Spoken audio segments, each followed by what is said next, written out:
somewhere. And it can be said that the people of God are peculiar people, which means that we encounter a lot of different things, negative, some positive, but mostly negative. We seem to get all of the repercussions that seem to be dished out at us on a daily basis, whether it be at work or at school. It's a shame to say it, but sometimes even in the church.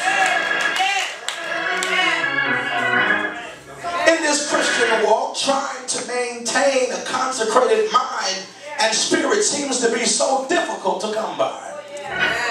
Why is that? Because we seem to always have people wanting to bring up the past. You know, some people that want to remind you of the stuff that you used to do, and your mind is in another place. You're trying to be elevated to the next level, but seem like devil send somebody your way and say, remember the time when me and you did this?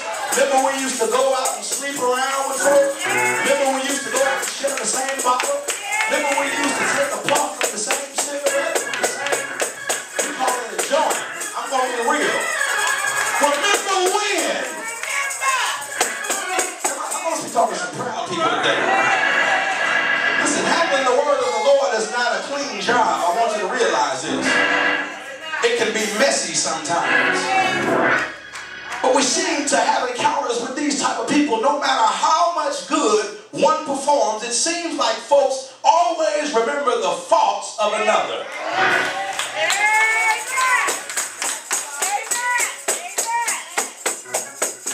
Why is it that you're always trying to find fault in everything that I do and say? I'm trying to grow in the spirit, and here you are bringing me down with negative remarks that you need to say. Stuff that you're saying to me, you need to keep it to yourself. I don't need to hear nothing negative about now because I'm already at my lowest point. And you thought you were trying to help me out. Lord have mercy. Somebody say amen. It seems like doing what's right only conceives more persecution than doing what's wrong. Come on, somebody. We're living in a world where marriage is looked at as to being a boring thing. Now, why would they take something that God ordained, turn it around to make it look like it's not all that good? But it's okay to have these open relationships. Go with anybody you please. You don't have to stay there too long because when you get tired of them, you can move on to the next person. This is the picture that the world is painting for us. But God says, hold on, wait a minute. I didn't have you to be alone. I created man and woman. Am I talking to some real people?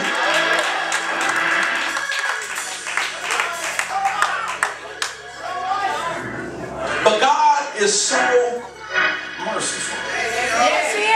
Despite all of the sin and shame that we have taken on, He still looks at us and says, I find no fault. Amen.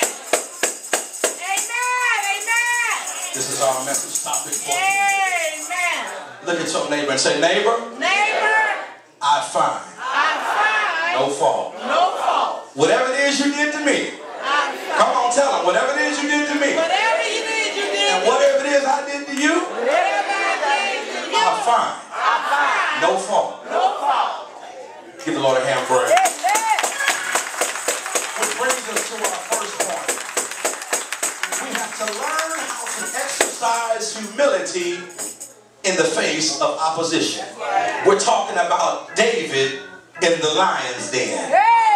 And sometimes we don't necessarily have to be in the face or looking for trouble, but trouble sometimes finds us for no reason. But if it's got to find you, let it find you doing what's right. Come on, somebody. I mean, if trouble has to come your way, let trouble find you doing the right thing. Say amen, somebody. Sometimes people hate you because you are a hard worker. Have you ever seen something like that? People tend to hate on you just because you do a good job at what you do. Is there any haters in the house? Come on, if you're a hater, say amen. If not, say amen again. You got some people that don't mind hating on you just because you're good at what you do. Who in the world would have the audacity to hate on somebody doing the will of the Lord? You come in here ready to praise the name of the Lord, and as soon as you come in here, you got haters looking right at you saying, where do you get off yelling and shouting in my ear? You ain't got no business making that much noise. You need to get somewhere and sit down. But I want you to realize, Jeremiah said, oh baby, it felt like fire. Shut up in my bones.